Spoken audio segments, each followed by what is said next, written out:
Hey everybody, welcome back. Nice to see you here. We're here for the afternoon session, finishing off the week. Friday, it is Friday, August the 6th, 12 o'clock where I am, 3 o'clock Eastern. 1 hour to go before the market is done today. The market has been holding most of the gains all day, except just the last 20 minutes. The Dow's begun to slump a little bit. It's still up 109, just under 35,200 at 35,174.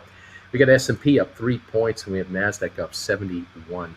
Down 71. I think NASDAQ's been negative most of the day. Welcome welcome all to the show. Nice to have you here today. Appreciate you popping in. We've got some of our favorite stocks moving along here. We have Robinhood holding a gain all day today. 56.50 now is the last trade, up 5.56. The shares did reach 53.10 for the low this afternoon, but that's all. They've been very steady, closer to the more in the upper 50s, 60-odd million traded. SOFI 16.58, up 52 cents. Since I've been off the air, we were sitting around 16.40.50. We got this high of 16.94, almost touching 17 today. Wonder if there's a little rally at the end of the day waiting for us. I don't know. We'll see. 12.3 million trading today. Very good volume on SOFI. GameStop is towards the low of the day here at 50.40 was the low, $51 right now, down 2.44. But the range, we've only had a $6 range today, from 150 to 156. Really, we're really not going anywhere here. It's a quiet day on GameStop. The volume on GameStop, 1 million shares.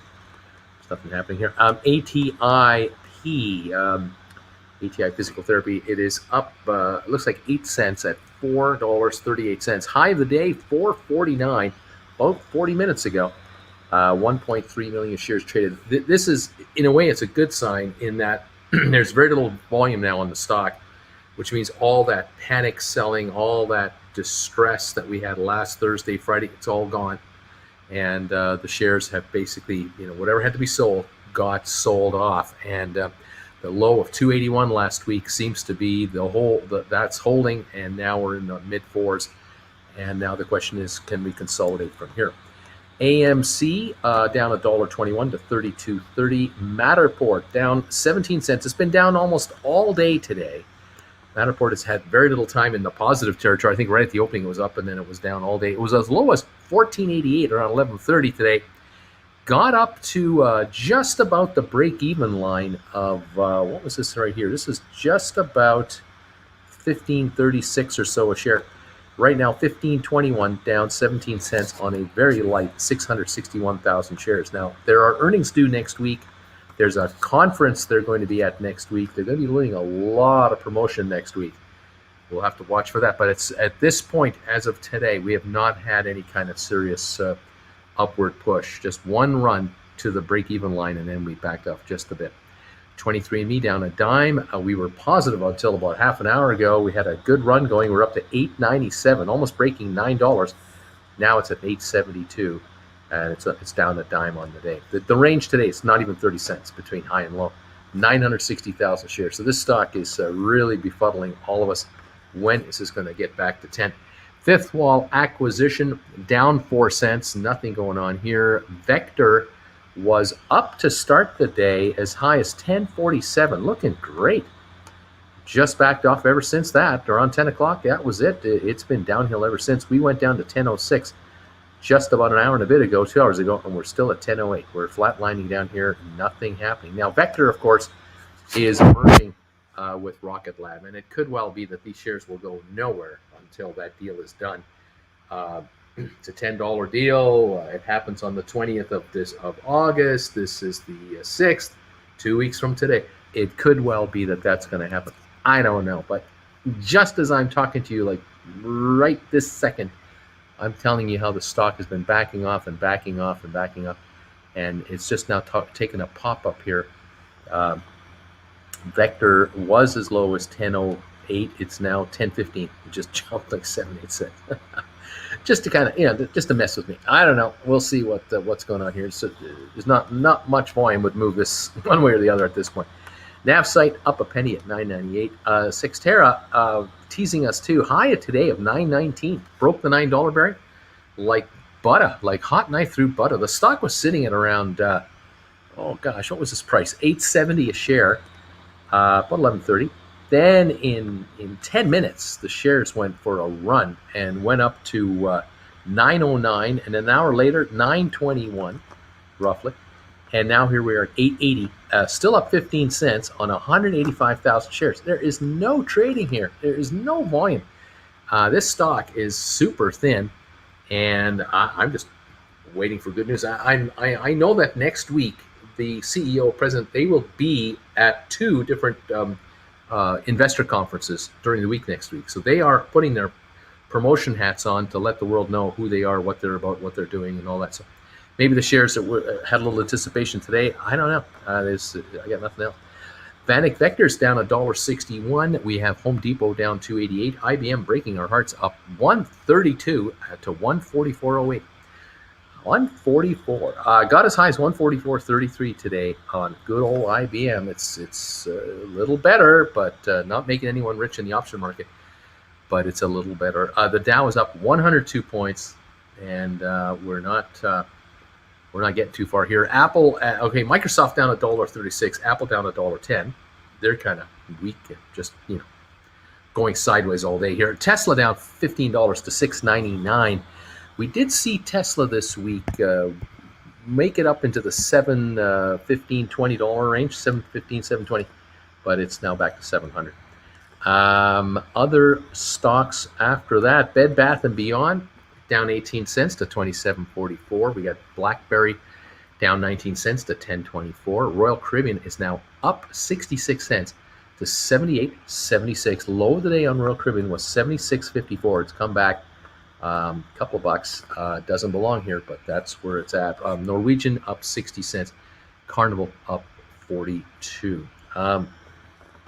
Amazon down 40 bucks. Facebook down 34 cents. Google down $6. JP Morgan up 374. Cisco down 19 cents. Goldman Sachs having a good day, up 12.50 a share to 396, on its way to 700 a share. Doing well. There you have it. Those are the big stories there. Intel up a penny. Micron up 74. We just don't have a lot going on. The Dow, like I say, holding a 106 gain, but it had been better. S&P up 3 points. NASDAQ down 77. Oil down $1 a barrel to 68.04. Those are our latest quotes on on the stocks that we're following the most right now. Anyway, there you have it. Be interesting to see how SOFI ramps up next week. They are coming up with earnings in 6 days, I think it is, next Thursday. SOFI will be doing their conference call. We're all curious to see if the shares of SOFI will be closer to 18 to 20 by the time that happens, or will the call make it go that high, or will the call make it go down? There's another question. But SOFI was very eager 2.5 weeks ago to tell us about the conference call. They couldn't wait to tell us a month in advance that it was on the way. So something tells me they have a lot to talk about that they want to talk about. We'll see how this plays itself out. GameStop today is down at $10 from last week's close. Last Friday we were 161. We're at 151.12 here, down $2 today. It's been a slow drift, a little bit higher than lower. We've had one of those weeks. There's just nothing much going on. No news. GameStop hasn't said anything. They've been quiet this week. And ATI Physical Therapy, 442 now, a little better, up 12 cents. Kind of hoping to see the breakthrough at 450 and push it down to 5. It's kind of what I'm waiting for now. Don't think today's the day, though. Maybe next week. We'll see how this plays out. AMC has had a rough week. It has just not been able to muster a serious charge. 46 million shares traded today. For the week, it's come down from the 39 range last week to here as low this week as 29.60. Now we're at 32. For the last month, we've dropped from the $50 range to 29, and no recovery in sight. It's been a downhill, a little recovery, a down, a little down, a little. It's like lower lows, lower highs, lower lows. It's three steps down, 2 steps back, then 2 down, 1 up, 2 down, 1 up. This pattern is continuing. It's not a good pattern. You don't want this kind of a pattern. And of course, back in May, June, but late May and into June, that's when we saw the high trades of $72 a share. and we have not been able to hold that. We had a good 6 weeks of pricing in the 50 plus range, and that's it. It has not been able to get back there now. That 50 range is long gone. Early July, it's all over, and we are not back there.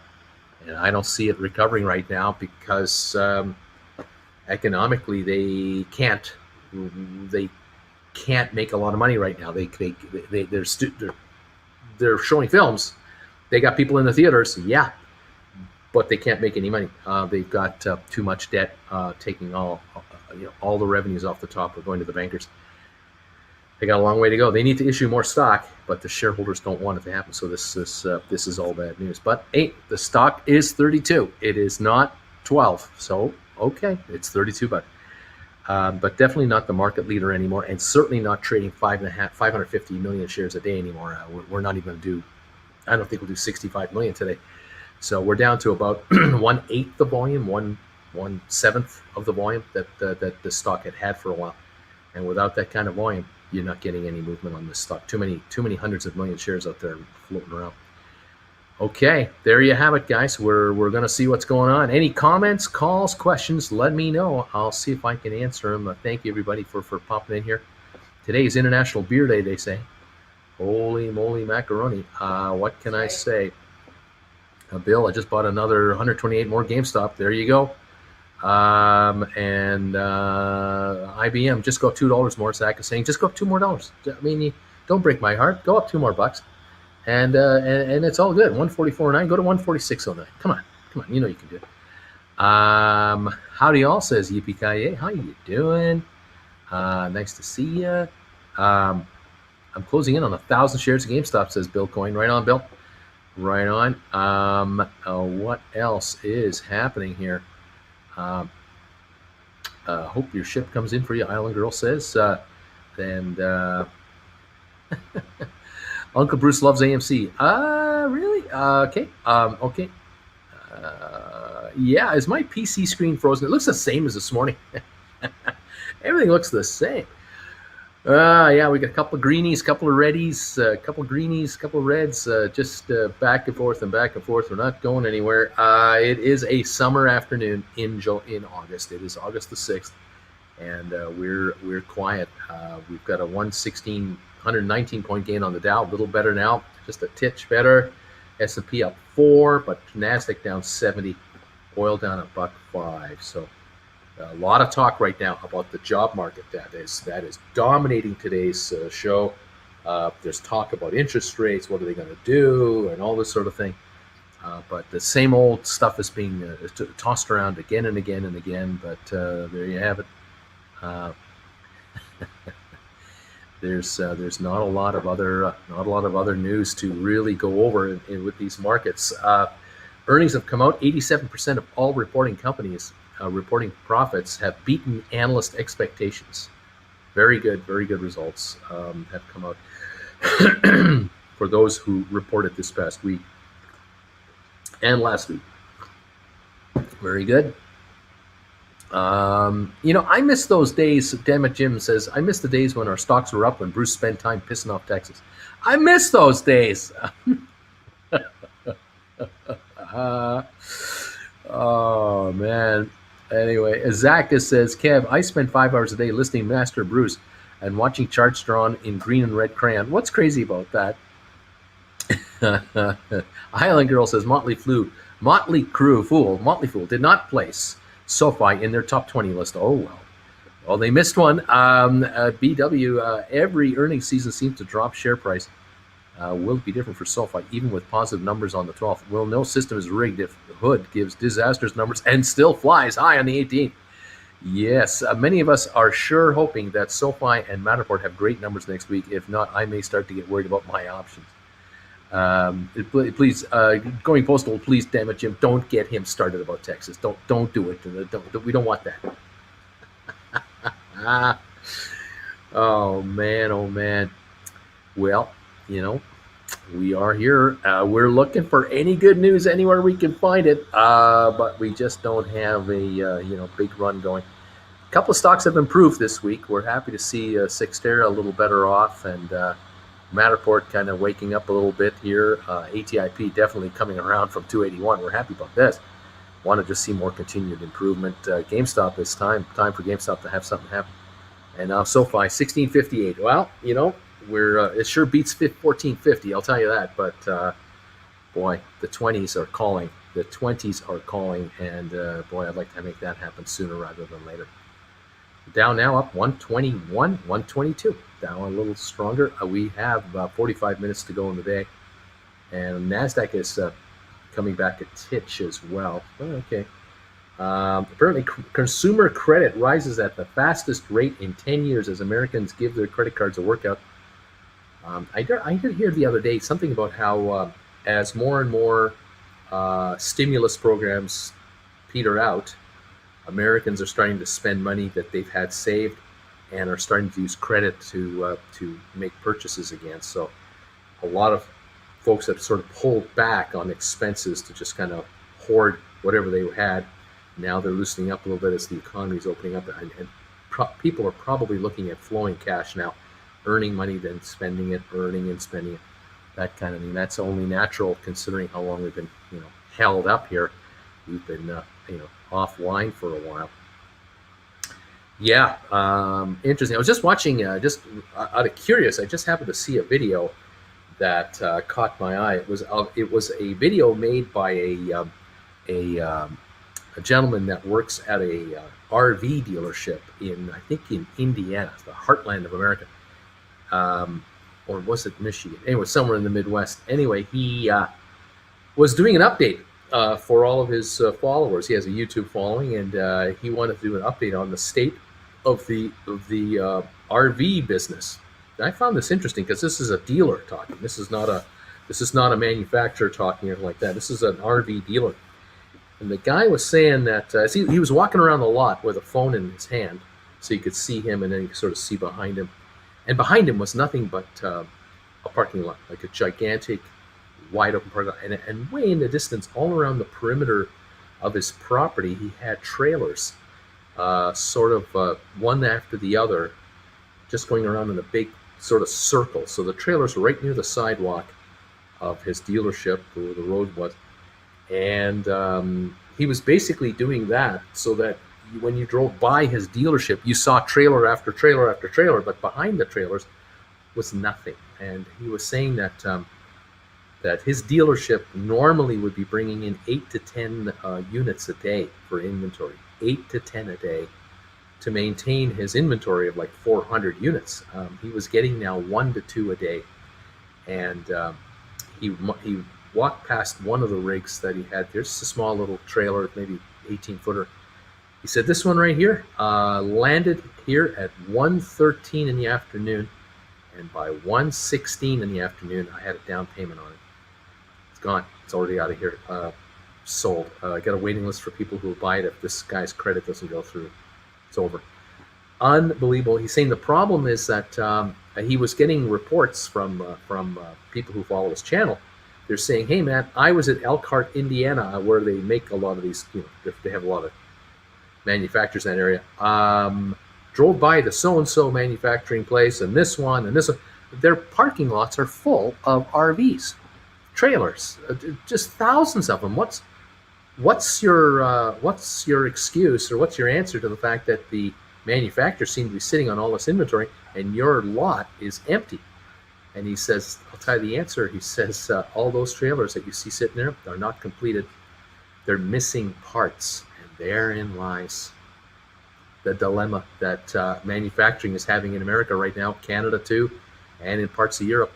Yep, you can build 85% of a trailer, you can build 95% of a trailer, but if you can't get the last 5% in there, you can't deliver it. And some of the trailers, no problem getting the tires and getting the frames and building the entire bodies and all that. The problem is maybe getting the microwave, because of the chip inside the microwave, the computer chips. You can't get the chips to go inside the automatic climate systems that some of these newer rigs have. They have chip shortages, and these rigs are just held up and held up and held up. And so he's saying that manufacturers do not hold back completed rigs. They get them out. They have thousands of dealers waiting for these units, and everyone is in the same boat we are. He says, we cannot get rigs in from the manufacturers, and if it's just one part out of hundreds that is missing, one piece of the puzzle can't be completed, it screws up the entire delivery of the entire unit. And the factory workers, he said, we're getting reports where workers are coming in for their shifts, starting at say 9 in the morning, 8 in the morning, coming in for their shift, and to be told that the trucks that were expected into the lot overnight with all these parts from the people who make the recliners, the people who make the ovens and the stoves and the refrigerators and all the pieces and parts that you need, the pumps and the heaters and everything else, certain trucks did not arrive last night, and we have to let you go home. You got to go home. We can't use you for an 8-hour shift today. So 400 people come in and only be told within an hour, sorry folks, we got nothing for you. Now other times the manufacturer will find work for them to do. They'll figure out something else, but all in all, they're having all kinds of problems. So the demand for RVs is at a record high. Trailers and Class Cs and Class As and you name it. And parts problems are systemic. They're just everywhere. And this is the problem with a restarting economy, an economy that's get going again. And of course, trucking companies are having all kinds of problems hiring truckers and drivers. Because remember, in 2020, when everything shut down, or more or less began to shut down, there were so many of them out there. Now here we are a year and a half later. Father Time has retired a certain percentage of truckers just because they're a year and a half older, and they're not driving anymore. They're retired now, and they've sold their rigs off to somebody else, and they're out of the game. They're not driving anymore. Some, of course, have passed away from the virus. Some, there's a nutrition factor. There just is. There's a nutrition factor, and a lot of the trucking schools were not in business in the last year. You couldn't get instruction because of the shutdown. No classes. So there's problems in the delivery chain all over the place, and it's happening to businesses left, right, and center. You may have noticed from time to time you go into a Home Depot and you can't find certain things because they haven't got the parts in, haven't got in their shipments. It is not just a one industry problem. Anyway, I found that a really interesting video to watch this guy talk about his business. He's just a local dealer in Middle America, and he says, I have 2 lots. I've got the lot in front of my showroom where the offices are and where my sales reps are. We have all kinds of room here, customer parking, and then our rigs. And then across the street, I have a lot that is my storage lot. That's where I keep all the extras, and that one is empty. There is not a single trailer over there, nothing. It's everything I got is on my primary lot, and it is a ghost town. And we actually have people calling us, asking us, are you going out of business?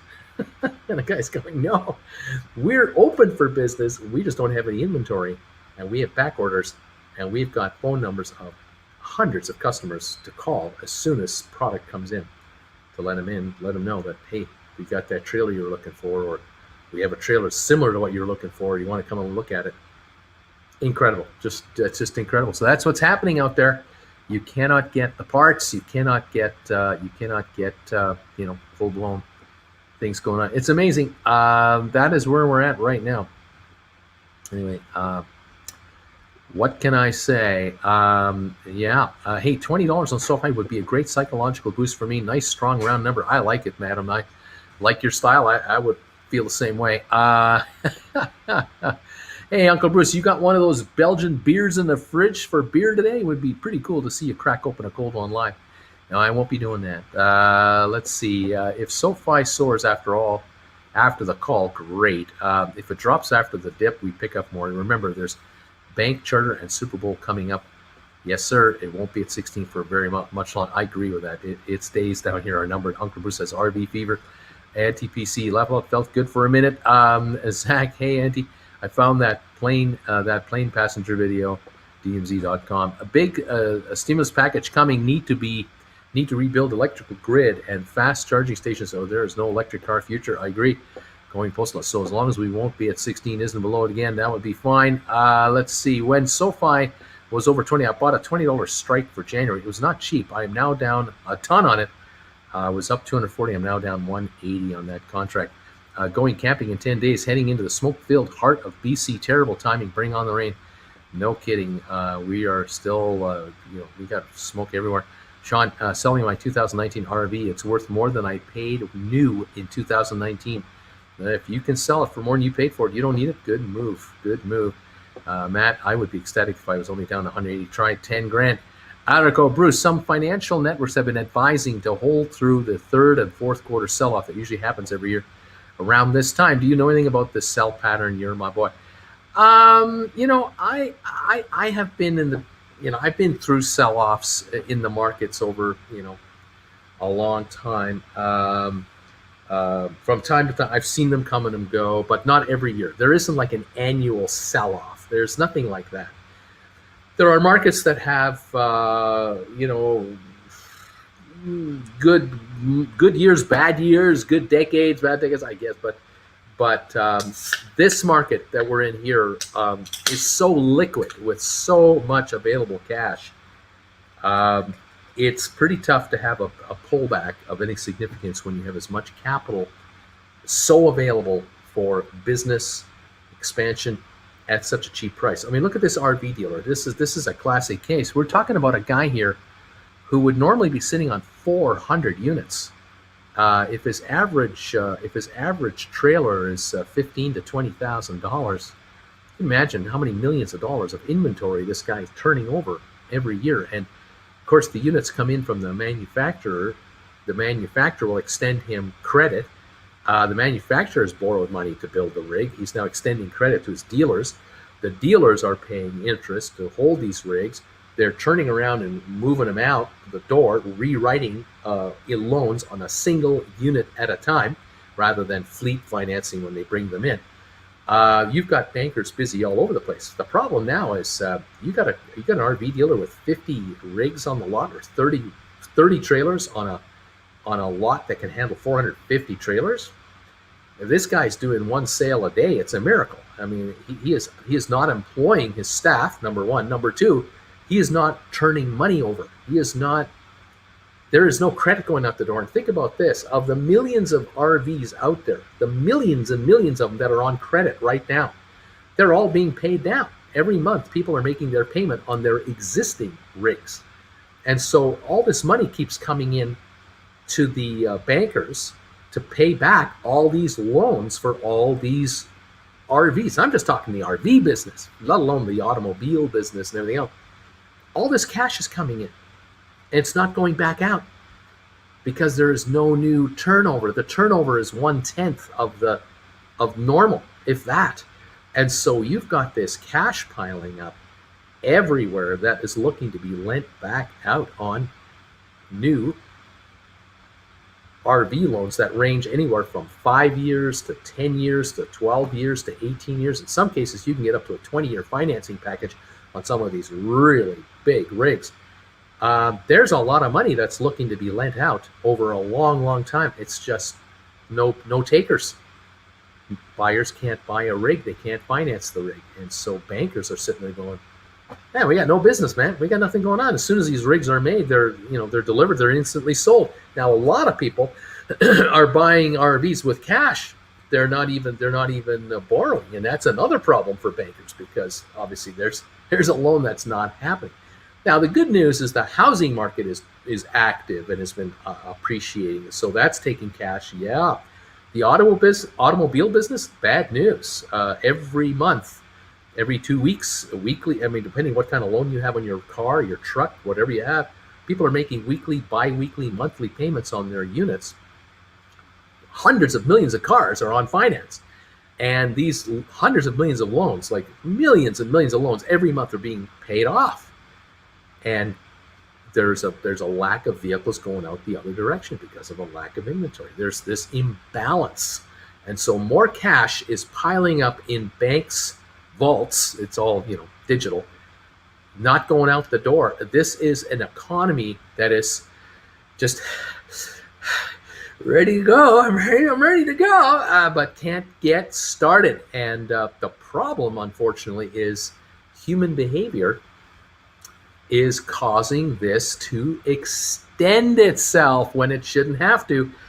And so you've got this problem with pockets of business around the world in America and Canada that can't get going. And this is a bad news thing. So I'll tell you, the fourth quarter, I don't see a major sell-off coming necessarily, because this would happen. Why would we have a major sell-off?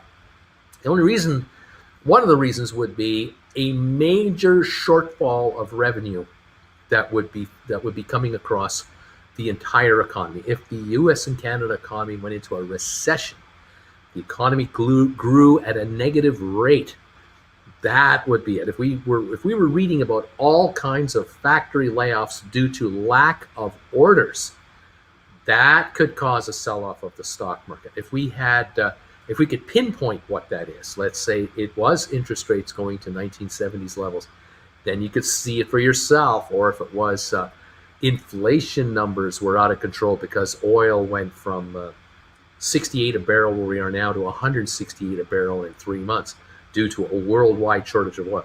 That ain't happening. Lack of capital. Governments are pulling back capital to take care of deficits. That isn't happening. There are no ingredients in place right now that will cause a global economic recession. What we have here is massive pent-up demand for merchandise, whether it's clothing, whether it's furniture, vehicles, RVs, people who want to go on holidays, appliances, home renovation projects are held up. There's a huge pent-up demand for business to get done.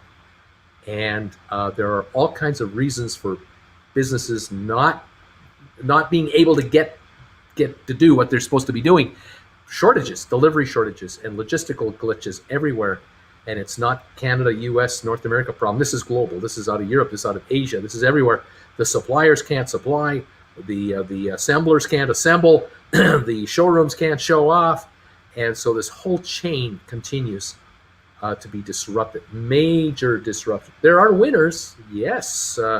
Anyone in the software business and the internet-related kind of companies, yeah, there are winners, but there are a lot of losers, especially for hard goods, absolutely hard goods. And so this will continue. And so there will not be a stock market sell-off because of an unexpected economic shutdown for what we would expect an economic shutdown to be created by. It's not happening. It's theoretically possible for the markets to have a tough time if we had this variant, this virus. We have another variant, which there are rumors of, and there are stories coming out now from other geographic areas. There's talk of another variant that's worse than the one we're dealing with now that might be immune to the vaccines. If that were to happen on a global scale, and mankind were to be forced to do a global shutdown for our own survival of the human race, yeah, that could cause a problem with the market, sure, because people won't even leave the house to do anything. But yes, so that would be a problem. But the economy right now is running with one hand tied behind its back incredibly well, considering the logistical nightmare that we're involved with.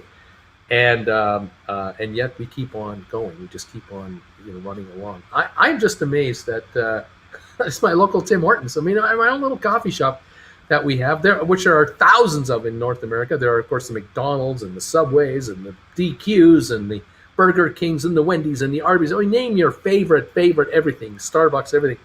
Just think of the logistics of running a Starbucks or a Tim Hortons operation. It's not a complicated business in one way, but it's very complicated in another, because you need all kinds of little things to work out for the unit to run properly. And it's not like all the Starbucks are in one city or the Tim Hortons are in one little territory. We're talking global. In the case of Starbucks, global. We're talking Tim Hortons, North America. The logistics are incredible. they're just incredible. I see on the highway, you'll see giant uh, transport trucks pulling a secondary piggyback unit for Tim Hortons. What the hell is in these things? What could possibly be inside these gigantic transport trucks? Well, coffee cups for one, and lids, and uh, your serviettes or napkins, whatever you call these in North America.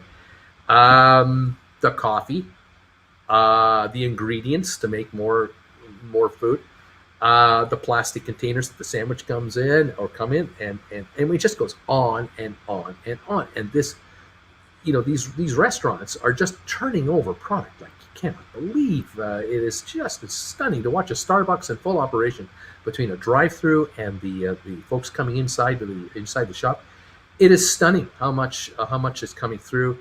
The amount of coffee grounds that they end up with at the end of the night every night, unbelievable. You think about a Starbucks having to make one cup of coffee at a time by hand, making a latte or an Americano or a cappuccino. To make one at a time by hand is not done anymore. I mean, these machines now have the one push button, where it grinds enough coffee for the one cup. The water systems and the coffee are all interrelated. The tech is just sitting there, making sure everything's running properly, keeping on top of foam and everything else, keeping the cups running. And there's 8 cups over here, all labeled with what you need, and there's 4 or 5 ready to go. And it's just a machine. It's just an assembly line to handle the requests of all of these millions and millions of customers every day around the world. It is a logistical masterpiece, a masterstroke of logistics to be done at every level, from the store to the district to the region to the head office itself. The leasing people, the maintenance, the people who keep these coffee shops looking primo, the ones who rebuild old ones, create brand new ones, the marketing people. It's unbelievable. And yet all of these outfits are running. They seem to be running fairly well in the middle of a pandemic, while the customers and the staff are wearing masks to keep this game going. It is truly a compliment to the human race to be able to keep the Western world running like we keep the Western world running. It is really something. And as I've said already, here in my local Tim Hortons, you cannot go in the restaurant. You can't use the bathroom. You cannot go in to even use the bathroom after, I think, 2 in the afternoon. They shut it down because until midnight, only the drive-through is available. And there are literally people who show up with a pickup truck and a trailer. They come into the parking lot, and the husband and wife get out and they head for the door because they want to use the bathroom, and it's locked.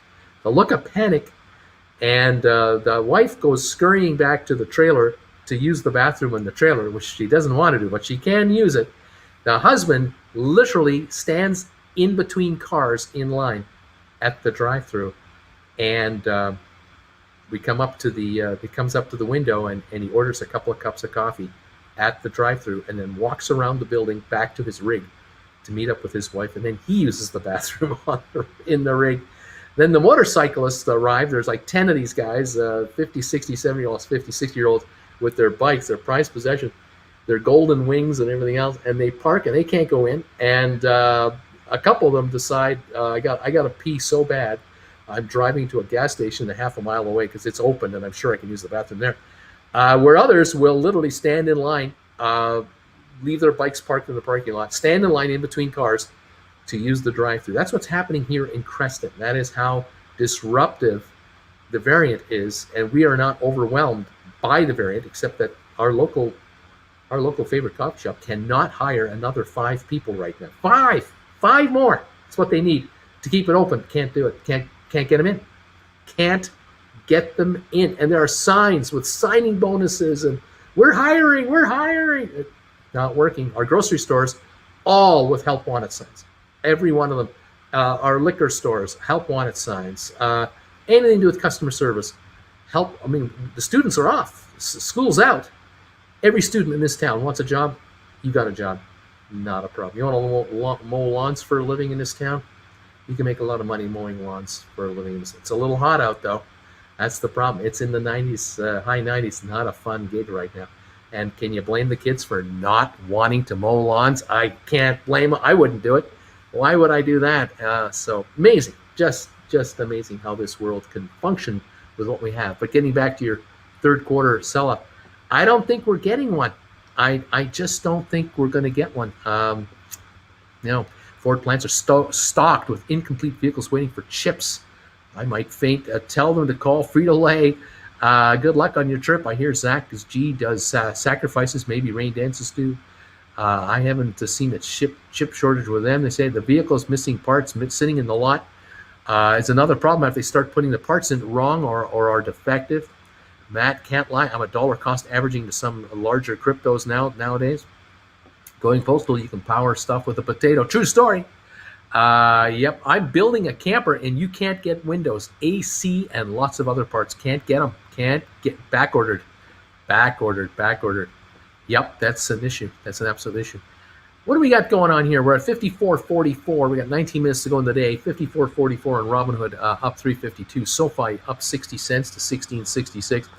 GameStop down $1.91 here. ATIP up a dime at 4.40. AMC down $1.08. Matterport down 23 cents. We have 23andMe down 2 pennies. Fifth Wall up 7 cents, gone positive. We've got the Vector still down 12 cents. NavSite up a penny. Sixter at 878 down. 878 up 13 cents. IBM up $1.38 to 144.15, breaking all our hearts. The Dow's up 138 points right at the moment. Let's go with some more comments here. And let's see what's happening here. We got Island Girl saying, Kev Lane, rain clouds started coming in last night. It's supposed to rain tomorrow. Bring it on. We are supposed to get showers the next couple of days here. We're supposed to get this. Yep. Tomorrow, partly cloudy. Sunday, 90% chance of rain here. High of 66 on Sunday right here. So, boy, are we hoping for a good one. We need a soaker because next week, Wednesday to Sunday, pure sunshine, back to the 90s. Hot and dry is where we're going. So, man, I don't know. Let's see. Hi from Seattle, says KW.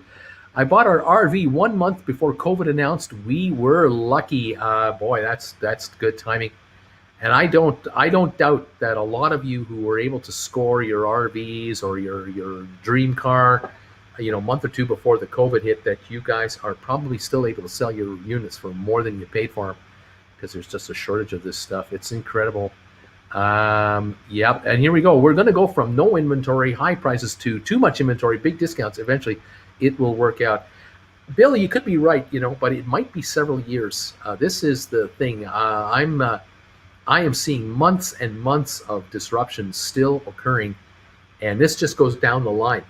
We are now a just-in-time manufacturing world, and oh man, I see disruptions for quite some time yet. Anyway, interesting. In my job, we need to truck pipe across the country. We had brokers promising us hundreds of trucks, but only a couple would show up. Amazing. Interesting. When are these computer chips supposed to be coming back? I'm told it's a 2-year thing. It's another 2 years. I don't know. It's incredible to me. Just incredible.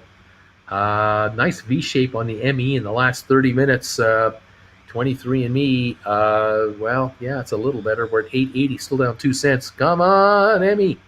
Get going. We'll take whatever gain it wants to give us. We've got 2022 is a good guess. Just cannot keep up. Amazing. What else is going on? Yep, I hear that the resale market for RVs is hot. Consider used versus new.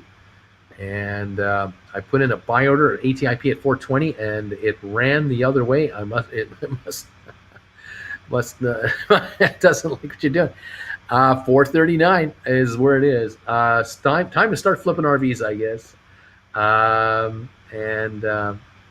Let's see here. I just keep pushing back my retirement date. I hope my 06 car will last until next year. Yep. Let's see. Yeah, here we go. The government's giving out hundreds of millions to build new chip plants. Realistically, 4 years or more from start to finish. yeah, it's going to be a while. Although I think it's a smart move to have plants built in your country for national security purposes. But man, unbelievable! It is insanity. What an economy! What an amazing economy we're in right now. Very very interesting here. Um, was going to transfer my job a few years ago, but their offering was only part time. Go figure. So staying here for the time being. My wife's job is 15 years until retirement, and loses a lot if we move. So there you go. And let's see. And they're adding more toll roads is going postal. And let's see. You know what, Kev? Bill, I was just at a store and the chip products were bountiful. Fritos, Doritos, Ruffles, endless. The chip shortage sucks. Let's go IBM.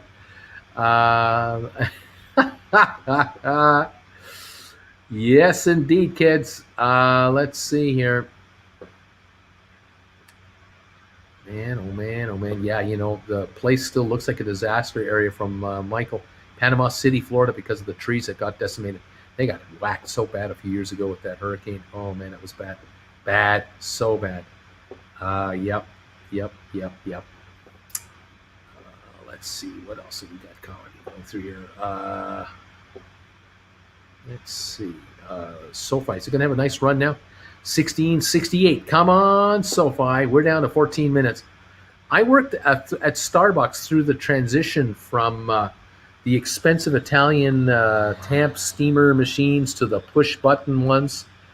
Hang on a second. I'm just fixing something here. Faster, but still a shame. No skill involved, and every cup tastes exactly the same. Well, there you have it. That is true. Yep. Let's see. Everybody buy more GameStop before the close. I was able to find money for 4 more shares. 150, 115. They have good coffee, but gotten so far from the people and the lattes with 500 things in it. You got to be kidding me. I make my own for 26 cents. I feel sorry for the workers. And let's see. I have my own. Cappuccino machine. I make my own. I grind my coffee here, and then I prepare it. And it's wonderful. Yeah, I have my big latte, my big double every morning. Let's see here. These kids aren't mowing lawns; they're buying GameStop. That's what they're doing. Yeah. Why the face, IBM? What's going on here? What's the deal, IBM? Wow. Uncle Bruce, I got my first dose of Pfizer vaccine today. I couldn't help but think of you and your mother. Thank you for all your wisdom. Hey, William, way to go on that one. Get that shot. I'm 68. I don't feel a day over 89. Yes. Oh, man.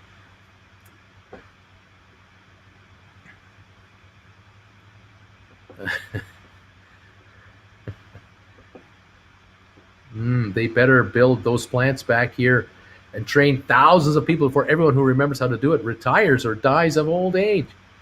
Yep. Here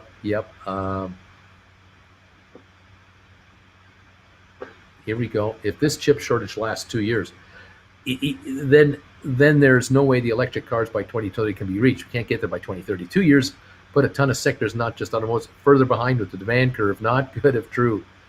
Let's see.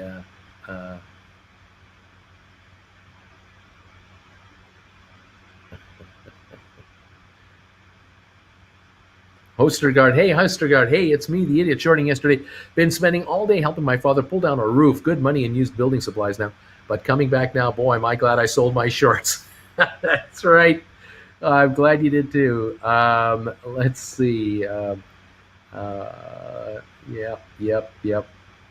Let's see.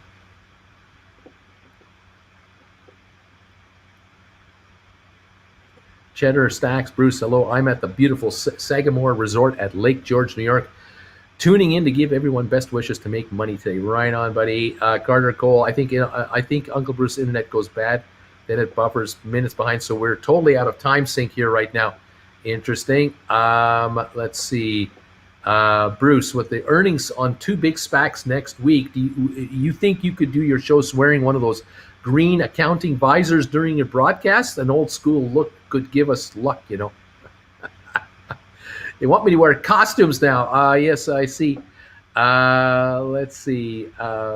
Yeah, Apple is throwing mad cash into their own chip manufacturing. That'll help free up space for the rest. Yeah. Here we go. You know, farmerless Bitcoin. Yep, we should have never sent our factories overseas.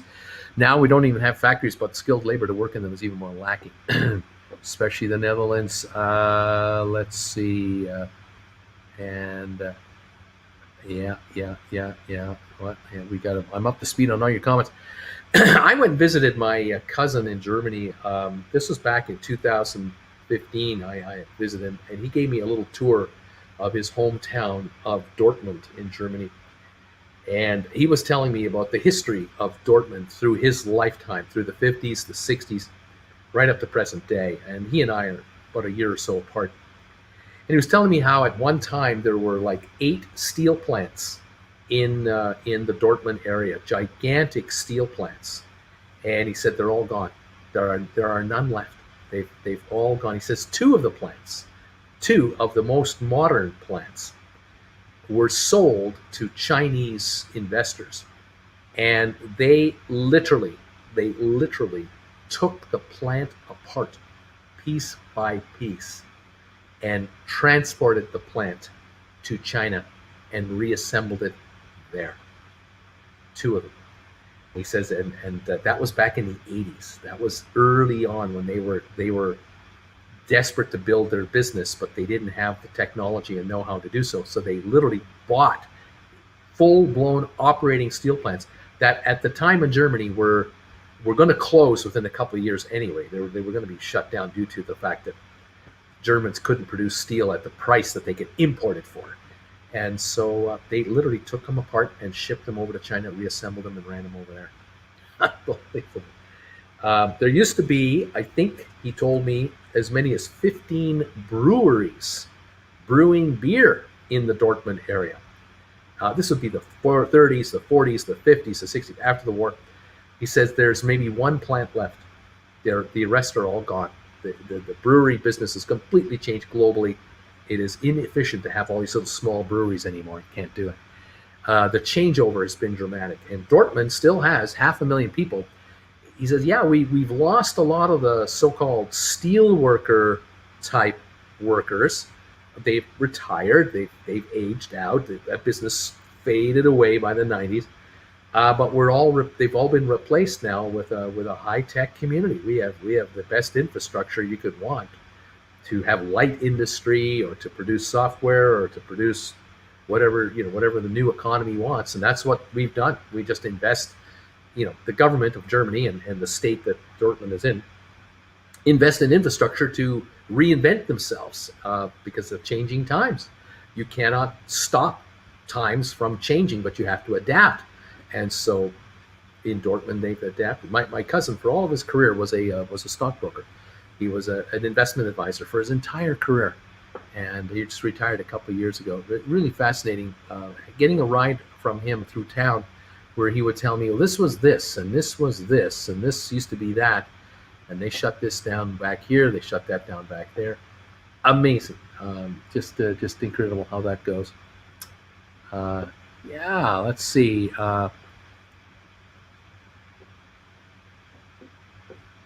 Quick rundown, Bruce. I've been quite busy the last few days, says Cheddar Stacks, only able to check in for a minute. Well, we've been watching this market all day, like we always do.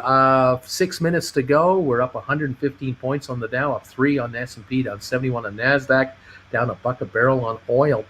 And Robinhood has been holding the mid-50s all day, still at 54.66. We got SOFI up 65 cents to 16.70. Another good day. We have not had a $2 breakout on SOFI. We've just had a steady up move in the stock the last few days, approaching 17 now. GameStop at 151 right now, down $10 on the week, but it's been a slow week. ATIP low of 281 last week, now back to 438. AMC in the low 30s now, 32.49 from the 40s and 50s from 2-3 weeks ago. Matterport 15.22, down 16 cents today. 23andMe down 7 cents to 8.74. Fifth Wall up 7 cents to 12.18. Vector was up in the morning to about 10.27, now at 10.11. Flatlining down 11 cents on the day. 9.98 on NavSite, flatlining. These two companies will be merging in the next 2 weeks into their new businesses. Cyxtera has been up pretty well since noon hour, up 13 cents now to 8.78. We actually broke $9 today for the first time in a while. Vanek Vectors 268, a dollar down $1.63. Home Depot down 3.35, but they've had good weeks this week. IBM up $1.37. It's a heartbreaker. 144.14. It just won't go to 150. It just won't go right back. If IBM had gone to 144.14 a week and a half ago, I would have had very happy viewers who were buying very short-term puts at 142, 43, 44, 45. I mean, short-term call contracts, I should say. But they bought too short, too soon, and the stock finally gets to 144.15. And only my intrepid option holders who have long-term calls are benefiting from any kind of an up move here from a 137 low. But that is the way it is. Dow is up 131. Microsoft down 29 cents. Apple down 82 cents. Tesla down $15 a share to $699. That's where we're at there. Royal Caribbean holding an 80-cent gain inexplicably. A 78.90 stock. Companies losing all kinds of money left, right, and center. They reported losses again. Still up on the stock last couple of days. Maybe it went too far down too fast, but it'll go back down again. JP Morgan up $4. Goldman Sachs up 13. The financials, the banks are excited. Investors are excited around these banks because they're thinking, well, maybe interest rates will go up after all. Maybe that'll happen. I don't think so. I don't see it. But you know what? If it makes SOFI go up, I'm a happy guy. And it's 1670, and I say go SOFI, go. High of the day 1694. 2 minutes to go in the day, and that is your recap where we're at right now. Anyway, yeah, that's it. The annoyance for us is that the Sun Pass did not integrate with the Mid-Atlantic Easy Pass system. There you go. What can I say? Bustergaard says, hello. Haha, thanks, everybody. My dad is a carpenter, makes his money pulling down old houses and building new ones, but he is getting old. So I need to help out. In Norway, it's a garage. There you go. Let's go. Uncle Bruce, you're making me hate the Chinese government even more. You know that? They're there to win, you know. The Chinese government is not there to tie or to come in second. They're there to win, and they will do what it takes nationally to win. America is not thinking the same way the Chinese think. America as a whole, the political system, the people of America, too many independent thoughts and so-called freedom thinkers. You know, you want to think your own way. America is not cohesive. China is cohesive. At the very top, there's a ruler, and he runs the show. And China has an objective, and that is to dominate and win, divide and conquer. And until another country or 10 or 20 get together and have the same resolve, China will continue to do what they do. That's the way it is. What can I say? Anyway, there you have it. You know, what I didn't understand about the shortage of educated workers in my field of lab medicine is why the government of British Columbia didn't prepare more college spaces to train students. Yep, there you have it. What else is going on here? Oops, hang on. Lots of comments coming through. Thank you, everybody, for being here. Let's go. Myself, I am a computer science student, but making bank one day on the stocks and the next a full day of hard labor helping your father save tens of thousands and see the results. There you go. Every piece of America has a labor shortage. Every restaurant, construction, retail store, resorts, every single industry and every single place I stop for anything. There's a solution to this problem.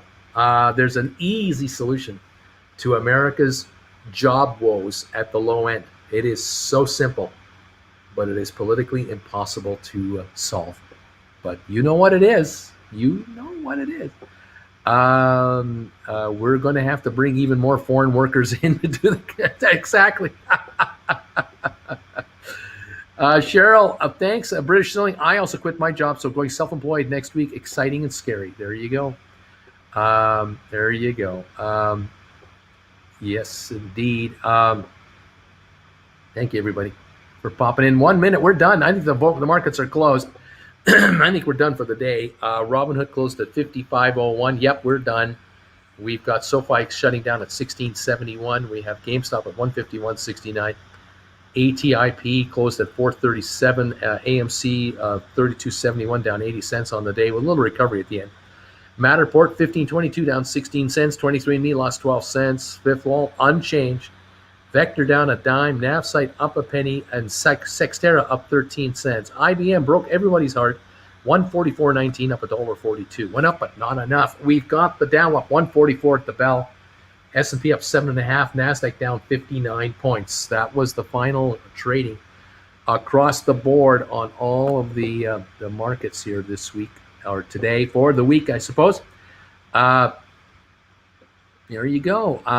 Let's see. You know what, Cheddar? Thank you, Bruce. Really, I can always just check my stock prices, but I like to hear you give insight during your rundowns, and I appreciate you saying that. See what we can do.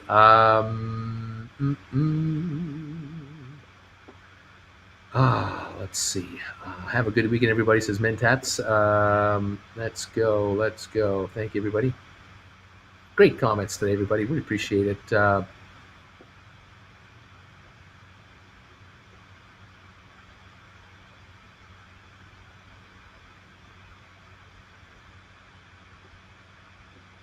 see here. Here we go. SOFI 16.71. Yep. Ding, ding, ding. The day is over. I listened to Ralph Nader's podcast. He basically ran through the history of pharma in the latter 20th century. China had a state industrial policy to get all that infrastructure there, and they did. And since SOFI owns Galileo and Robin the Hood uses it, can SOFI use it to beat their competition with customers? I'm not sure. I'm really not sure. Anyway. We don't have a labor shortage here in Oklahoma on the construction side. We have a lack of contractors bidding work because they don't want to pay the workers more. Well, you know, if you bid too high, you don't get the job, and that way you can't hire them anyway. So there's also that, I suppose. Anyway, are you doing trivia tonight? Yes, 7 o'clock Eastern. I'm doing trivia on this channel, and I'm doing trivia on TWB on a joint telecast. We will be setting up trivia here shortly at 7 o'clock Eastern. Yeah. What do we got? Serious question here, or am I just overthinking it? Is there a possibility that GameStop and AMC being bought up by all the states in retirement funds that are tricking all of us out of our money? I don't know how they buying stock would trick you out of your money. Are you worried about your pension fund going down in value? Are you worried about your stock being bought away from you? I don't understand how this, John, you lost me on this one. I'm kind of curious what you mean by that. Let's continue on.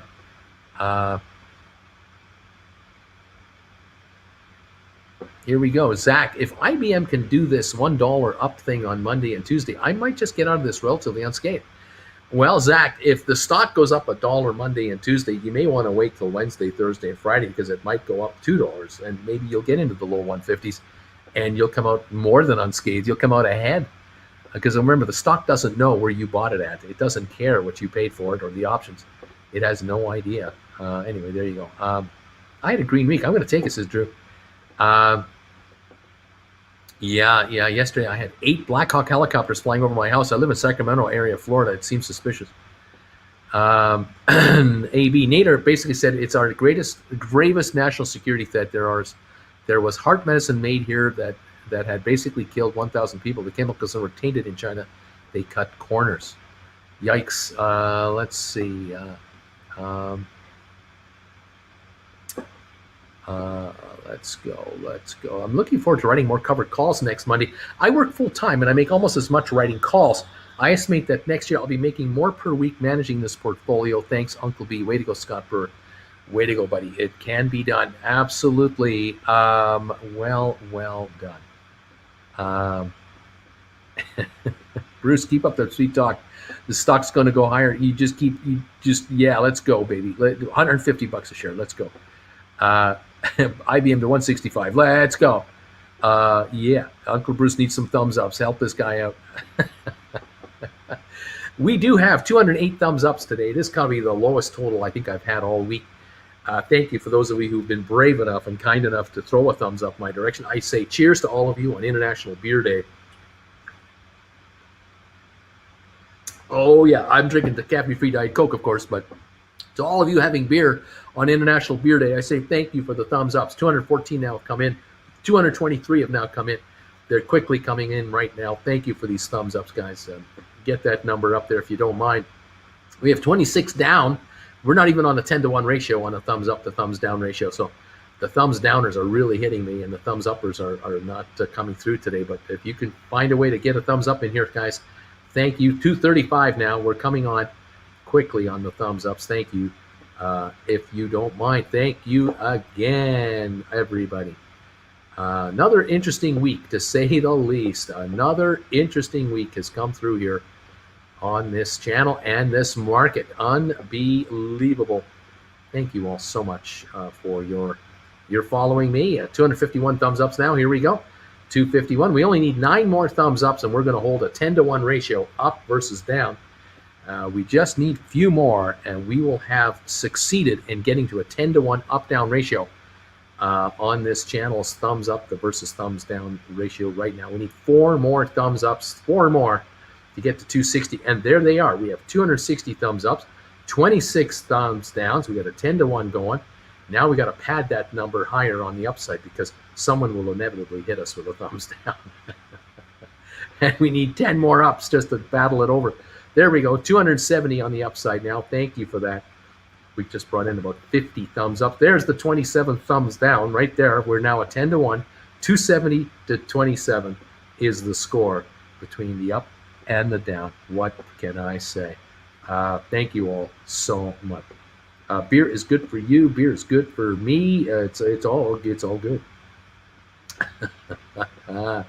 Michael, thank you so much for this donation. Just got here. SOFI to 17 next week. Let's go, baby. Let's hope 1920 next week. Let's get a little more mo under this thing. A little more action. A little more oomph behind this stock. Yeah, let's get this thing popping to 18 to 20 bucks again. That's a little more acceptable to me. And I hope for all of you too. Good job. Good job, everybody. I put 5 thumbs ups for you, Zach says. Thanks, buddy. 274 thumbs ups now. They're coming on. They're coming on. Thank you. Appreciate it. Thank you. I did say plus, Bruce. Thanks, everybody. Thank you so much. Cheers to all of you from Creston, British Columbia, to wherever you are in the world right now. Thank you. Oh, yes. Very good. Very good. Silly me. I didn't even know it was National Beer Day. I just went into the winery instead. We have 280 thumbs up, says Anti-PC. 280 now. Fantastic. We might be at 300 in no time here. Anyway, we'll see what's going on. Let's go. When I become president, there will be changes. Uncle Bruce will be my economics advisor. I will pay him in bagels and grape jelly. I think it's a fair wage. Got to keep that man happy. There you go. Right on, you guys. SOFI 1670 in the aftermarket. Not much going out. The Dow and S&P close out the week at record all-time high closes. All-time record highs for the Dow and the S&P right now. Anyway, I could use a little Yoko in the shower. And it's a PJ day for me today, feeling like a slug, laughing out loud. Peanut butter and jelly day today. There you go. That's what it is. And what's the Robinhood doing? Out in the aftermarket, 54.93 down 8 cents. GameStop aftermarket, 151.86 up 16 cents. ATIP 437 final close up 7 cents on the day. We got Matterport 15.20 in the aftermarket. Not much to report really. It's just a quiet close. A plus, but you know, or a new high of 25.49 in SoFi. That would be what we call really nice. Yes, that's exactly it. Really nice. Anyway, here we go. Larry, I love Carlsberg. Is one of my favorites. Cheaper and better than Stella Andros. Let's see. I think she meant pajamas. BJ, pajamas. Oh, not peanut butter and jelly? Okay, I got it. I got you. All right. Anyway, cheers and good night, everyone. I am completely smashed. Would have a long day tomorrow, so have fun with the libations. Right on, Hestergaard. You betcha. You have a good one too, my friend, and thank you for joining us as always. Yes, indeed, kids. Another fun week in the markets. We've got news coming out next week. Matterport, SoFi. We have show and tells for Cyxtera. They're going to be on the road doing show and tells. Hopefully, we have news announcements next week. Let's see what they do. GameStop would be nice to hear something from GameStop. So far, quiet, but we'll see. We're here. We're here to watch it. We're here to record it. GameStop lost $10 on the week from 161 last week to 151 this week. That is where we're at right now. John is saying we'll see you next week on Monday. You got it, John. Thank you. Appreciate that. P, B, and J is peanut butter and jelly. Okay. Thank you for the code updates. I need it. I need that because I don't know what's going on. P, B, JB is peanut butter and jelly with bananas. That's the Elvis Presley special, isn't it? I thought so. Okay. Zach, thanks, Zach, for the donation on PayPal. Thank you, buddy. I do appreciate that. Cheers to you, Zach. Have a great weekend, and thank you for your support. All of you doing donations on PayPal or Super Chat. PayPal is our preferred choice. We love you. Thank you. Oh, that's good stuff. Good stuff. SoFi earnings next week. Yep, apparently. And apparently, I thanks. I'm just smashed from hard work. Still half a garage to pull down. See you guys. Let's see what is going on. Wear your green shirt on Monday, Bruce, please. Should be a good week next week. Matterport on the 11th, SoFi on the 12th, Emmy on Friday, the 13th. May we all be millionaires. Wouldn't that be lovely?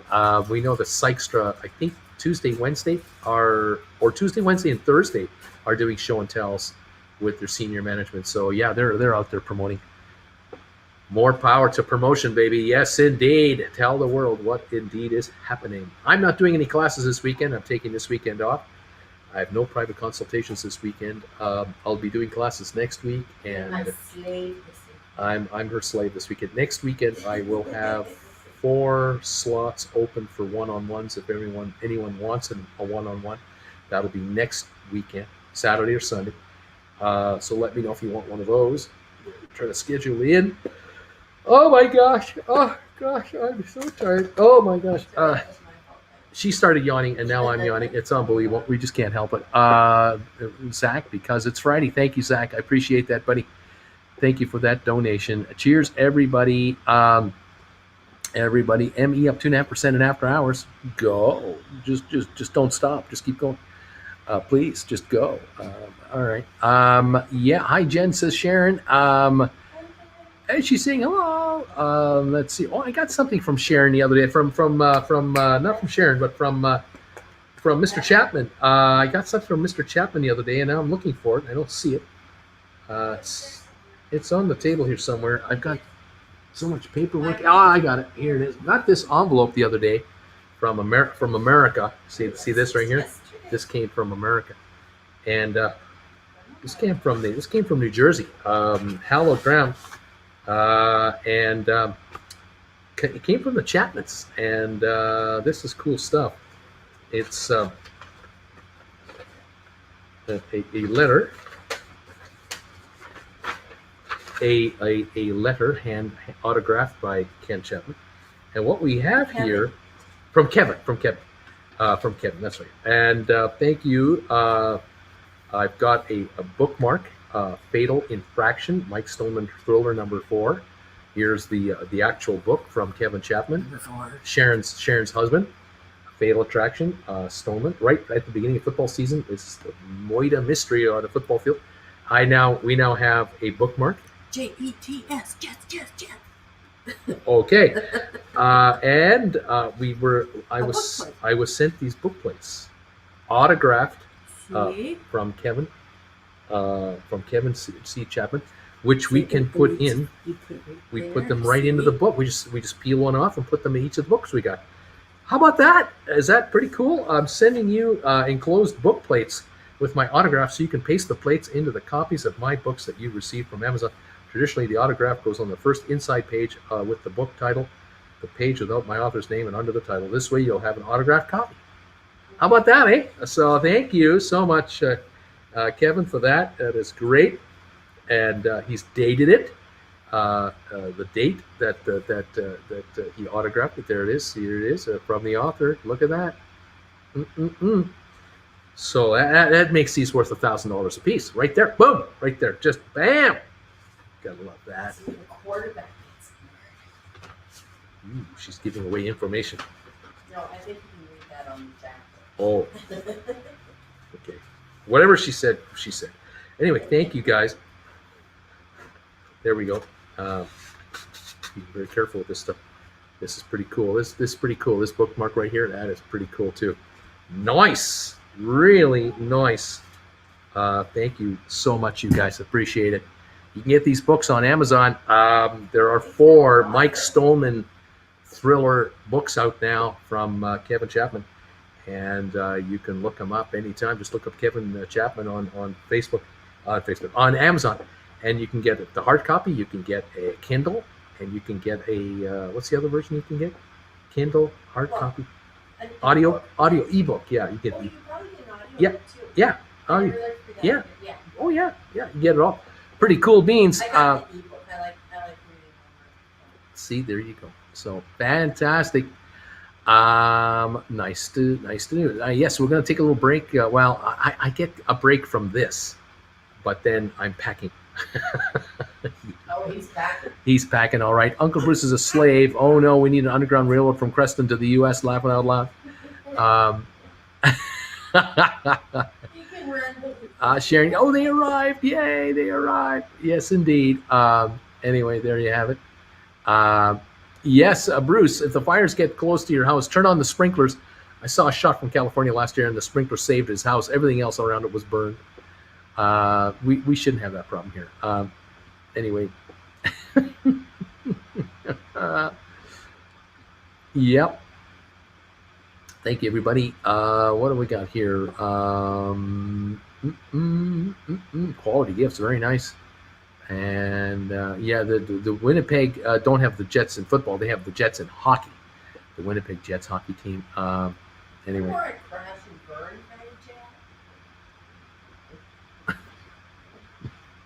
We get smart aleck comments coming out of the peanut gallery right now. Kevin would be happy to send autographed book plates to anyone who orders a book. Fantastic.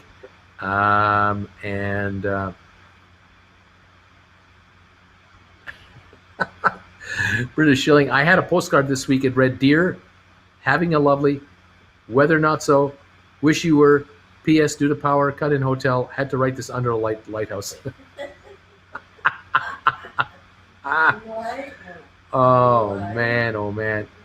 Oh, I like her more and more, says Auntie PC. Yeah, well, it's an acquired taste. She's an acquired taste over the decades. Cheers, everybody out there for the International Beer Day. Hope you're having a good day out there.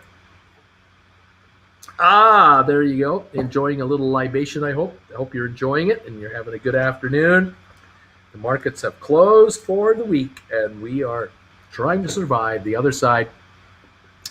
Fires all over the world. In Bulgaria, 2 firefighters died yesterday trying to stop it. And Bruce, I can't remember if I asked you this previously, but does a company choose if they're traded after hours or pre-market or both? How does this work? You know, I honestly can't answer that question. I can only guess that they probably are paying some kind of a fee, maybe on trading, but I really don't know. Yeah. Here we go. Congratulations to Canadian Damian Warner for capturing the gold medal in the 2021 Olympics decathlon. The Canadian did win the gold. Yep. How about that? Let's see.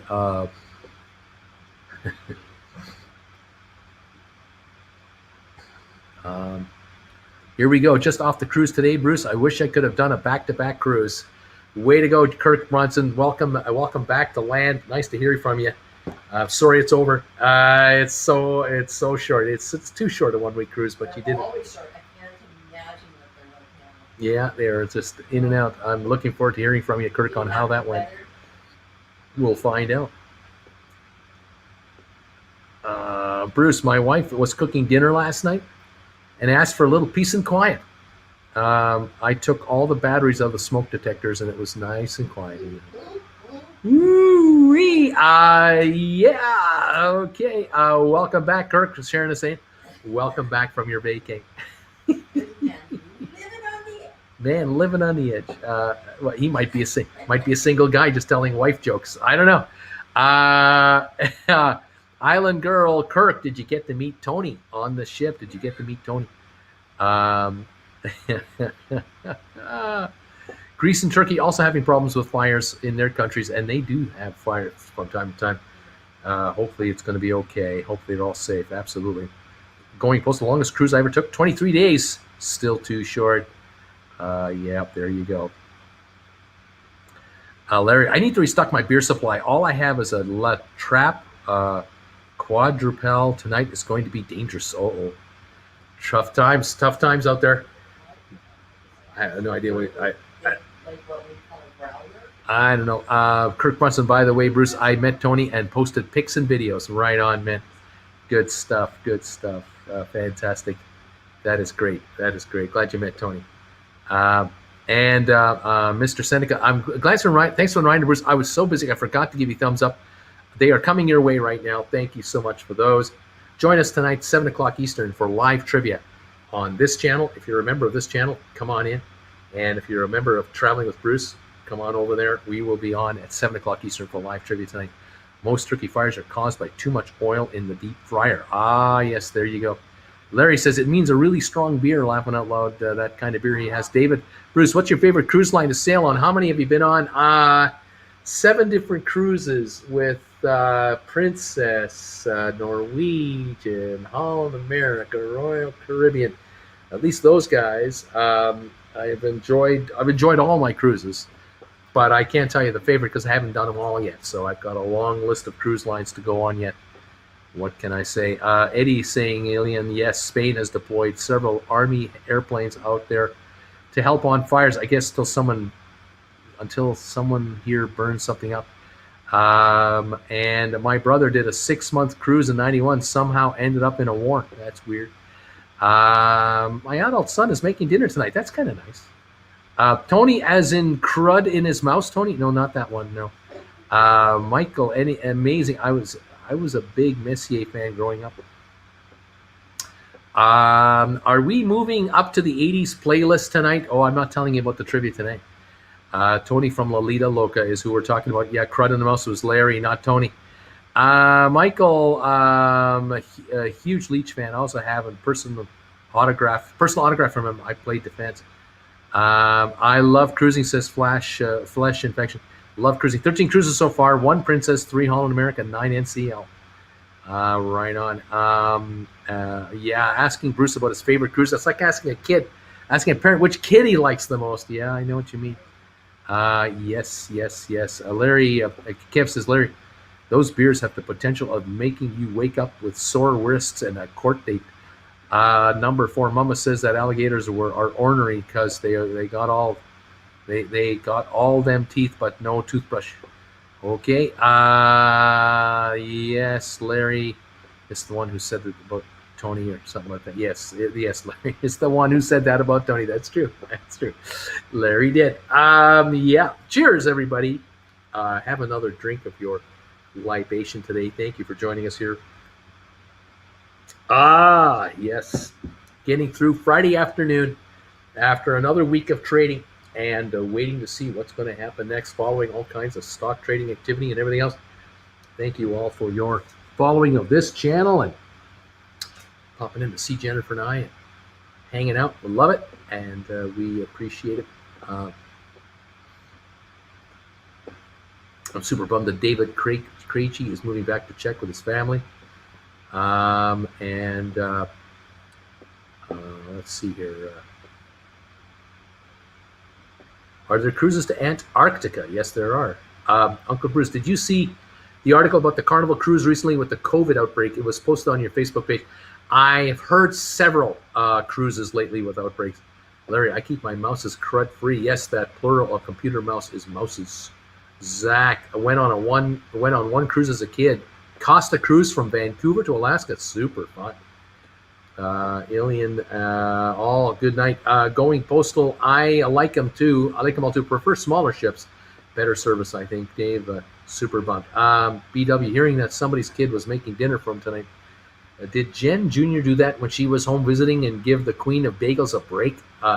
Oh no. No, the Queen of Bagels was all over the little one.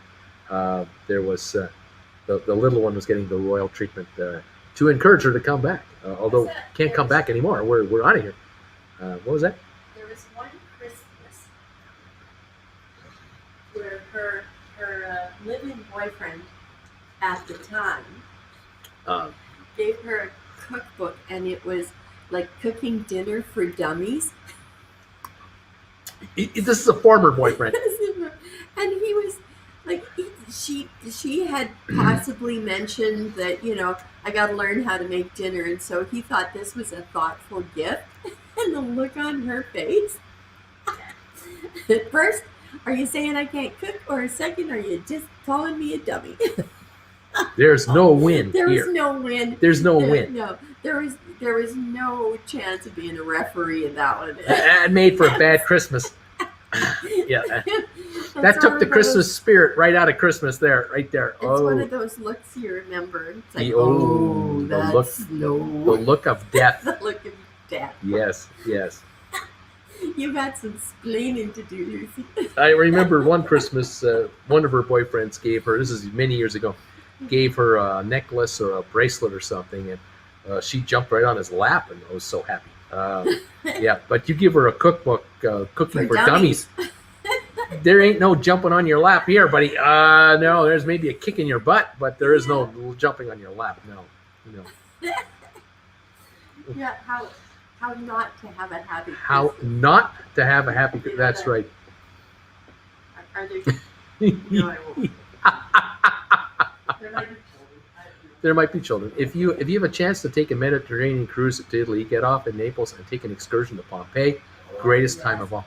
My daughter and I went to Naples on a Mediterranean cruise, and we did a half a day trip to Herculaneum, and that was fantastic. And what I really loved about Herculaneum is it's like Pompeii. It got buried, but Herculaneum has only been 1/3 discovered and is in much better shape than Pompeii is. Pompeii has been overrun by tourists for 100 years now, just insanity. A lot of damage caused by the exposure to the elements, where in Herculaneum they have taken great pains to protect what has been exposed by additional roofing, and in effect you are seeing in a much more pristine condition area. Fabulous, absolutely fab. I couldn't get enough of it. I've told Jennifer we're heading there. I will get you there. You must see this place. It is really, it's a World Heritage Site. Fascinating. Only 1/3 of the city at best has been uncovered. Still being uncovered as we speak. Amazing, just amazing. Yeah. Anyway, fantastic. Let's see here. Cruises. I'm going to Pompeii if I can get over there. Let's see. Pompeii is amazing. My son is a super cook. He likes it spicy. Right on. So that's the other thing. We are two incredibly white-stomached people. Oh yeah, we're not spicy and people. And our daughter puts that.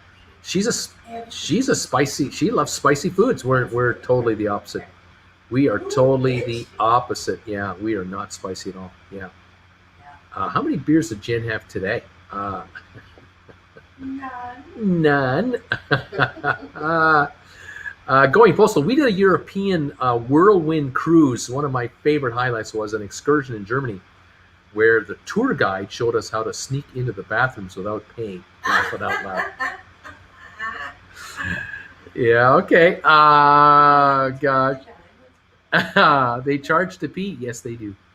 Their bathrooms are Spotless and beautiful, and they're top notch. Yeah, they're really nice. And you're never reluctant to go in. You're not reluctant to go in there. I love the look of death. It brings so much joy to me to think of all the possibilities behind those eyes. Laughing out loud. Yeah, the mosaics outside the brothels describe the service within at Pompeii. Mm-hmm. Yep. That's why it's called Spend a Penny in the UK, because that's what the cost used to be at one time. Jen, sounds like it's Friday. Oh my God, I picked up a horrible chest cold in Pompeii in 2019. We still refer to it as the Pompeii Plague. Oh, You deserve the weekend off, Bruce. Enjoy yourself. Well, after tonight's trivia show, I will be off. Let's see. Yeah, don't get your fitness-obsessed teenage daughter a stationary bike for Christmas. Response will be, you think I'm fat? Oh, no. Yep. That sounds... telling me I'm fat? Herculaneum, that sounds way cooler, Bruce. I got to see that one day. It is pretty darn cool to see Herculaneum. Really, there's some great videos on YouTube about Herculaneum. I did a video about Herculaneum on my TWB channel. I did. There are all kinds of photos on that. You could check it out. Traveling with Bruce, Herculaneum. So just enter Traveling with Bruce, Herculaneum. You'll probably find the video that I made back in 2017. Oh my gosh. Oh yeah. All right. Before COVID, I traveled by car through Europe, and in Germany, gas station you had to pay 50 cents, but they even had TV. And then they told me they discounted the 50 cents on the shop if you shopped on something. So you pay the 50 cents to get in, and then they give you 50 cents off if you bought something in the store. Hey, that's fair. It's fair. Yeah. There you go. It's National Beer Day. It's International Beer Day. Paul, here you go. Okay.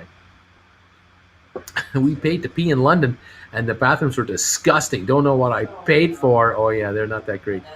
Yeah, that could be bad. Yeah. But go to a Starbucks. The bathrooms are clean internationally. We went to a Starbucks in Paris. Spotless bathrooms in the Paris Paris Starbucks. They have an attendant there? Depending. Yeah.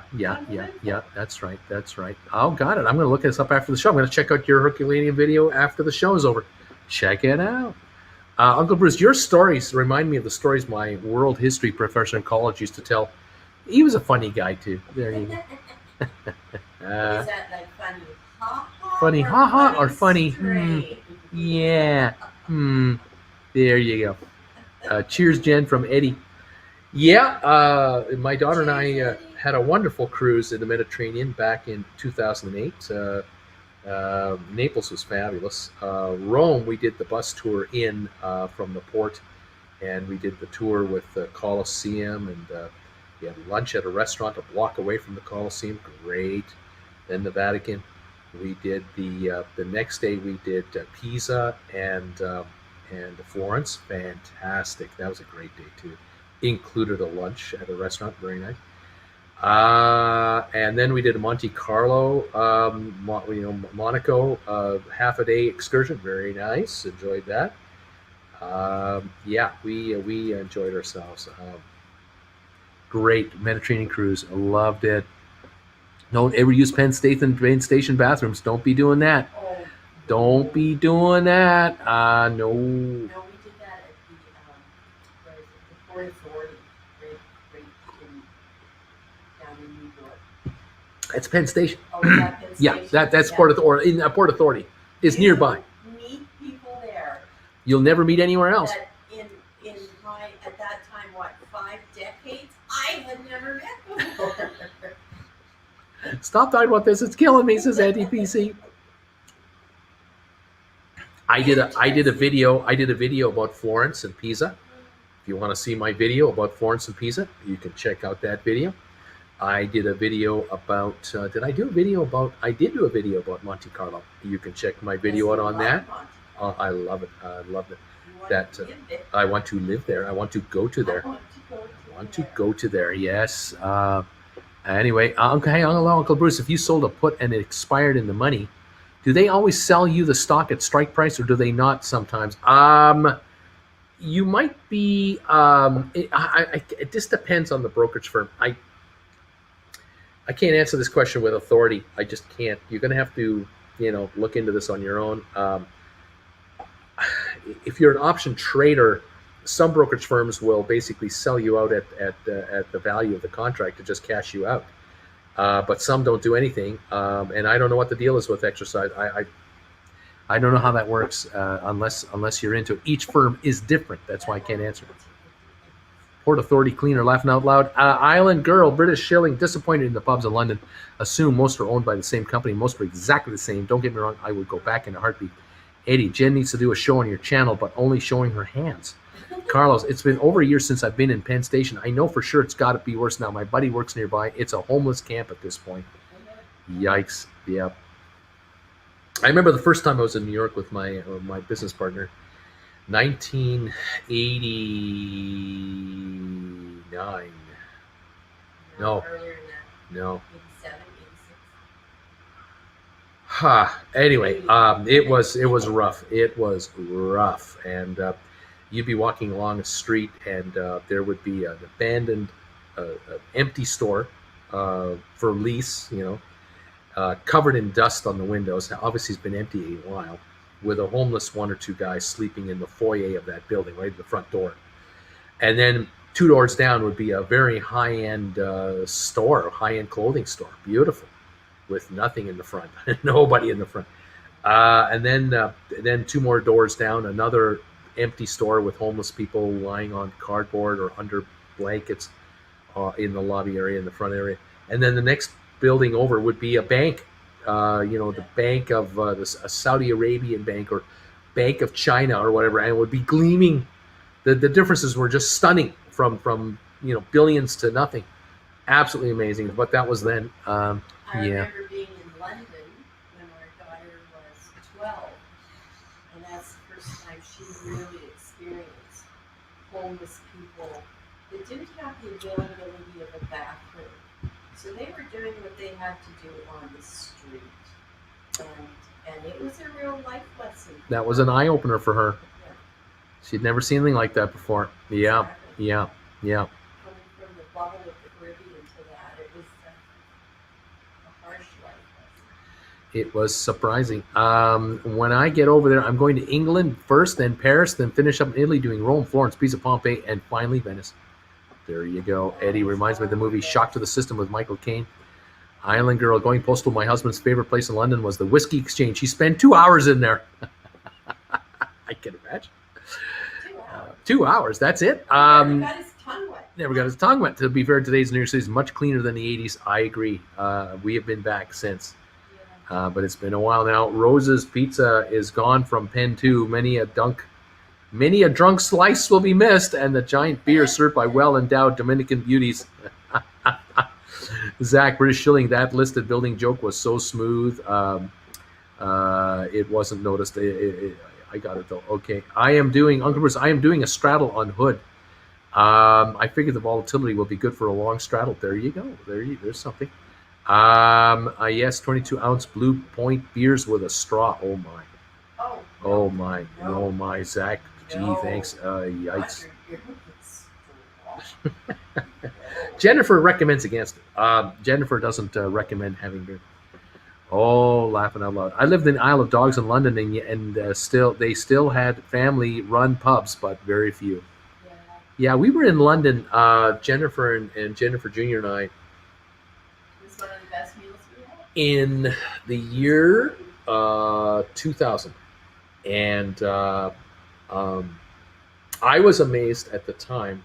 We were near Russell Station, central part of downtown London, central London. I'm not sure, but anyway, Russell Station. And I was surprised at how many mom and pop shops were there.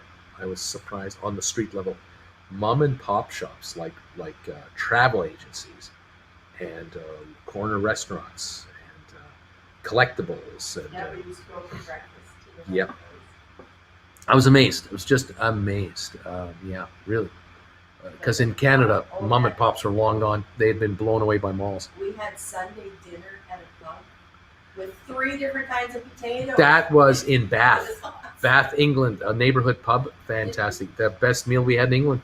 Yeah. The best meal in the UK. Of course, we were broke then. We didn't have a lot of money, No, but that was a good it meal. A was Sunday nice. night pub food. Oh, that was so good. And they took our And- daughter and took her over and showed her how to play. Oh yeah, darts. well, a couple locals were showing the daughter how to play darts, and she started waxing their butts. It was great. Ah, You yes. haven't played this before? No, we never played before. Triple 20s, triple 20. The best bar in London, Waxy's O'Connor's near the West End, just up from Trafalgar. My favorite all-time place was actually a place I visited while in the Navy, Norway. Beautiful place. And I lived in the Isle of Dogs in London, but they still had a family pubs, but few. Let's keep going here. Moving on. Brown bag and straw. The only way to get it on the train. I've been to Alaska twice already. That's why I want to live there. Let's see. Okay, love you all. Stay safe and healthy, says John Van. Try to catch you for trivia. P.S. Remember to slow down on the weekend. Look at things. Breathe. Laugh. Love. Get out of the house. Get out of the house. Breathe. Anything. Oh, my gosh. Anyway, there you have it. Thank you, guys. 300 thumbs ups. Is that true? Did we hit 300? Yeah, we have 300 thumbs ups here for this show. Unbelievable. I got to pack this thing in. That's incredible. Thank you, everybody. I took a catamaran trip from Skagway to Juneau. Beautiful scenery, just like where I live in BC, going postal says. If you're moving to Alaska, be ready to have the bald eagles become more like pigeons and watch your small house pets. There you go. Eddie, and have a beer.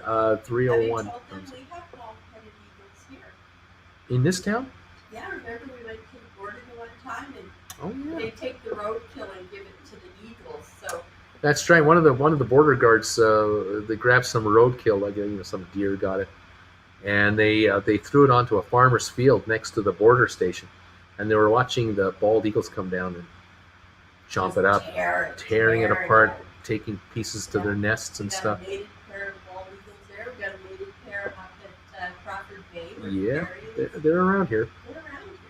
They don't know they're not in America. Yeah, they like Canada more.